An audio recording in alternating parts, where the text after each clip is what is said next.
everyone. I'm Webb Wright, and I would like to welcome you to Lucas Group's Recruiter Intel Spotlight Series. Today, I'm joined by Bryn Davis and Madison Parchman at Lucas Group. Thank you so much for joining us today.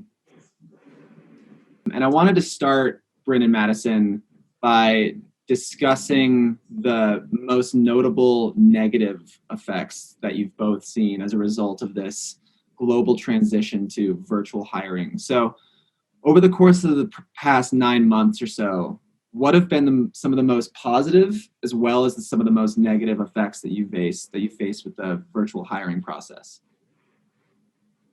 I would say it's definitely been a whirlwind of figuring out by trial and error for the most part. And everybody's approach to it has been very different. I know Madison's had like one of the best experiences of it possible that doesn't even have, it's like, that was real life.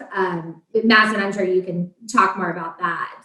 Yeah, no, I feel really fortunate. I mean, we've obviously hit some bumps and it's certainly efficient. It's a very efficient way of hiring virtually. So there've been some positives. And as Bryn mentioned, I had an experience where it was a one-day process. I mean, they had met with a few candidates virtually, and what was cool is, they were able to find their person and feel comfortable making an offer that day because they were able to show them around and show them the offices and the operations, the warehouse that this particular candidate would eventually be working at. So it was definitely a success story, and very much a fast-paced, quick, moving interview process. And so Madison, it happened on a Saturday. It did. It actually happened on a Saturday. Even more crazy. Yeah, it happened on a Saturday, and it was great. I mean, what they were able to do is share their screen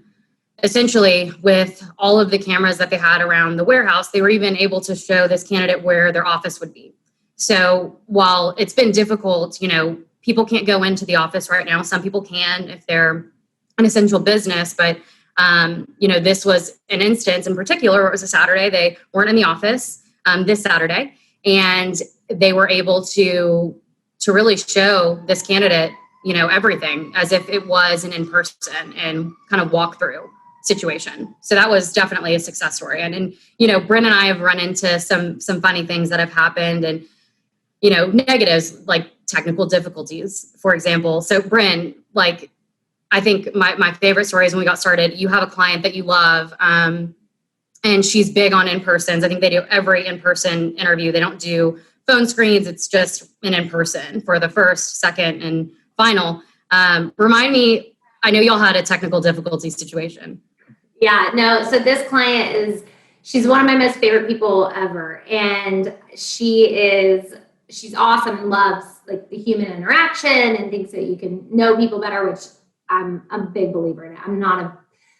Frankly, I'm not a huge fan of the virtual hiring. But she went through, we had 3 scheduled interviews. And the funniest part is we get to the third and final interview and it was all like Wednesday, Thursday, Friday, and we're regrouping on Friday. And she's like, Bryn, I'm mortified. And I'm like, wait, what happened? And she goes, so I went through the first 2 interviews, which were both 2 hours long, mind you. And I forgot to turn on my camera the entire time. So she was talking to them about as you can see, we're working from home, and they couldn't see anything. And the funniest part is neither of the candidates in the first 2 interviews said anything to her. And it wasn't until the third one that the candidate said, wait, I can't see you. And she was like, oh my gosh. So she was like, please apologize. It was a user error. So and she was at least able to laugh about it. And so were they. And she ended up hiring, one of the first 2 that she didn't even see in the process. So it worked out and we're all learning. But it was just the funny, because she's a very, very impressively smart woman. And she was like, I'm mortified. It was a user error. I don't know how to turn on a camera. That's not normal. It's almost more surprising that nobody else alerted her. That's what I said. Whenever I asked the candidates, I'm like, why didn't you say anything? They were like, I thought that she just didn't want to turn it on. So much courtesy has changed. And it honestly reminds me, I had a newer client that was testing out. They had just it was a new platform that they started using. And he was like, I just want to make sure it works. And it was a day that I was in all sweats. Like I was not ready for a testy, like, hey, let's test out WebEx. And I had to just tell him, I'm really sorry. This is what's happening with me over here, but I will test this out with you, because I wanted him to see my face. I was okay that I didn't look great, but there is some human interaction that we all still crave and kind of need, I think, from one another. Mm-hmm. So even though it was a silly moment where I didn't feel great, I still wanted him to know, we're in this together. We're going to figure it out. And I mean, it just kind of is what it is. So he laughed with me, which was great. But then it can be, we've also had experiences. I had a client, or I had a candidate I just recently placed that it was great because they could do everything virtually. And then this is during major shutdown time of interviewing was very difficult. And she went through the entire process. They almost extended it even longer because she had to talk to everybody virtually. And the client even, what was kind of the funny, and this was like a one-time thing, they even checked her references via a video. And she calls me like, is this normal? I'm like, maybe. Like, it's the new normal. It's the new normal. Sure. Yes. So it worked out, and she got the job. She's doing great. But it was just funny because it's like, maybe it's normal, maybe it's not. We don't know. And that's the whole thing, is like, we're all learning through this. So no right or wrong. Yeah. And speaking of the new normal and these technical errors that are in some sense inevitable when you're dealing with platforms like Zoom to facilitate such a multi-phase and usually complicated process like hiring and recruitment. Those technical glitches, I would imagine, are in some sense unavoidable. And Madison, you spoke of the new code of courtesy that's sort of arising with digital communication during the virtual hiring process. And I want to address this issue of anxiety that surrounds our present moment in history and across industries. This is obviously an extremely unfamiliar and, in some sense, anxiety-provoking moment for everybody. So what would you say is some of the most common roadblocks that clients and candidates tend to encounter during the virtual hiring process, in addition to those technical difficulties that they encounter while they're communicating? What were some of the more logistical roadblocks that they encounter along the way? Yeah, I mean, I think both of us can probably speak to, expectations. So, that's one area where, that's where Bryn and I jump in and we can help, because we've actually, now it's been 7-8 months where we've been doing this. We kind of know what we're going to run into at this point. So we know what to inform candidates of, what to inform our clients of. And actually, I would love for Bryn to speak to this, because we've had a good, few conversations on, managing expectations on the client side, with our clients on how quickly can we move through this process. Because in reality, we could have an interview a day and get to an offer in 3 days. In fact, we could even do it in 1 day, as I kind of, described previously. But that's not always going to work for the candidate. It's not always going to work for the client. Bryn, what are your takeaways? Because I know we've talked about expectations before. For sure. I think the hardest part has been, it's like a new conversation to have with each client, and as well as candidates. So I think on the client side, it's for them to really define how quickly they want to, and as far as filling the role and interviewing, if I send a candidate and you like them, when, help me understand when you want to actually interview them so I can set expectations with the candidates. Because what's hard is everybody's in these weird times of, I just had it happen this week of a candidate who he is working from home, and his wife goes into the office 2 days a week. So she's on the hybrid schedule. They have a 3-year-old. Mm-hmm. My client wanted to interview him like at 9 a.m. on the net, and he's like, I have a 3-year-old. Like, that's not somebody I could just put in front of a TV and isn't in school or doing other things.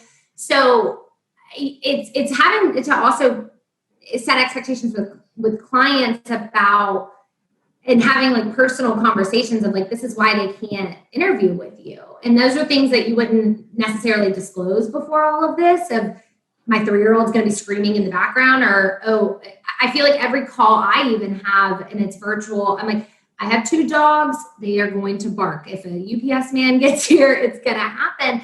And it's becoming like the professional courtesy of it. People are more understanding, which is great. But then it can be very distracting and can hinder people's like confidence in interviewing because people who interview great can be really uncomfortable with new platforms. And so that's been one of the biggest things is like setting new expectations from a sense of urgency perspective. I would say the other part is every company, or not every company, but many companies have different preferences on the platform they want to use. Is it Zoom? Is it Teams? Is it Ring Central?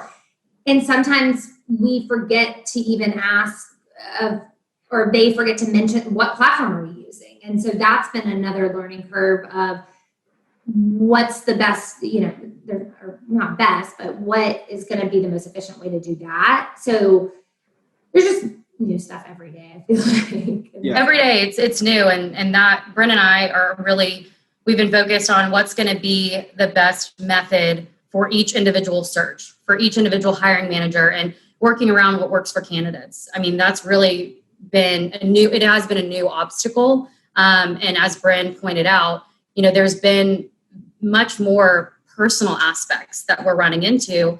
And I mean, I would say a big positive takeaway we've had is that understanding that might not have been there before. If someone was late to an interview, there's no excuse. But if I were to say, really sorry, and again, this is something Bryn and I have talked about, we have candidates that will say, oh my gosh, my, boss put a meeting on my calendar in 10 minutes and my interview's in 30 minutes and I want to be able to feel prepared. These are things we're running into. And these are newer things. But at the same time, though, on the flip side, devil's advocate of the negative is the new, like, what's the new professional standard of courtesy as well? Yes, we can reschedule it and it's not the end of the world, but also if that were an in-person interview, work it out. Like that would never be a thing. And so it would just be, this is a problem. Right. And I fear, I like the change of being more personal and the human aspect of it, where if there is things that come up, you can change. But then there's also, I don't want to lose sight of professionalism in general, of staying, when you have something scheduled, you stick to it. You don't just change because you didn't wake up and feel good. Like if you had an in-person interview, you would be there. So it's also managing that as well and hoping that everybody still hopefully still, keeps that professionalism at the same time, because sometimes it can be frustrating. Sure. Yeah, I would agree with that. And it strikes me that these norms of professionalism and professional courtesy are changing at such a rapid rate that it can be overwhelming for clients and candidates, I would imagine, especially candidates. I'm sort of going on a limb here, when they're feeling nervous about the prospect of a new job and trying to perfect the environment of their home office. It can be all too easy to forget that everybody is currently in the process of trying to figure out these new normals of working from home, which have their blessings. You get to be home and see your family more, but they also have their disadvantages, which is it can be a little bit more difficult to find a quiet working environment. There's plenty more distractions, I would imagine. But this process of navigating these new norms, which are literally being developed and built before our eyes, can be a bit disorienting for everybody. So I'm curious, and you've spoken a bit about how partnering with professional recruiters can help to facilitate the complexities of these new processes. But I'm hoping you can both speak a bit more about how professional recruiters, from the beginning of the virtual hiring process to the middle to the end, can actually play a key role in helping to ensure smooth communication between parties and an all-around more frictionless virtual hiring recruitment process? Yeah, I would say for us, I mean, the benefit of us is you, on the client side, use us as a sounding board of, hey, for a lot of hiring managers, this is a whole new thing for them. They've never really interviewed people virtually and via video. So setting up a prep call of okay, do I know how to turn on my camera, or does my office look right, and working through that. And I don't feel like people utilize us, or clients are utilizing us as much that way. And I think that that's somewhere we could have improvement on to make it more seamless from that standpoint. Mm-hmm. And then on the candidate side, I think same thing. Like if it's, hey, can I set up my video with you and make sure everything's working right? And just, it's all about communication is the biggest thing. It's setting expectations from the get-go. It's talking through the process. How is this going to go? And how comfortable are you doing it virtual and versus in person? Because I mean, like I said, for me, I feel weird talking to a screen. Like I would much rather meet with people in person. But I know that's not always the easiest case. So it's just kind of a day by day. What do you think, Madison? Yeah, I mean, I agree. I think there's been changes that have happened overnight. I mean, it's been pretty night and day, our environment. And I mean, because we have been doing this for quite some time, I mean, it's been month after month, we are running into, we've talked about the obstacles we run into. We do at this point kind of know what to expect. We can tell both clients and candidates, hey, this is what you can expect. And like Bryn mentioned, we can avoid technical issues by just jumping on a quick meeting with them and saying, this is what it looks like, make sure, lighting is right. There are certain things that we can absolutely help with, in addition to coaching, our typical, coaching and giving our advice on things that, should be talked about, but, and noted on. But I think it's definitely increased our involvement. Bryn and I and our entire team here in Atlanta, I mean, I certainly think our involvement has increased, and our job has been to make candidates and clients feel comfortable with this pretty big change. So, that's but where also comfortable that there's no perfect answer, and that there's going to be chaos. There's going to be dogs barking, kids screaming. Like there's going to be differences, and it's okay. It's about let's move through and focus on the point is to find people, the perfect opportunity and companies to hire like the person that's going to help them get through these unprecedented times and grow their business and, save them money and those types of things. So it's just kind of working through it day by day as well. Yeah, absolutely. And I mean, something in particular I think is interesting. I haven't set up very many phone interviews.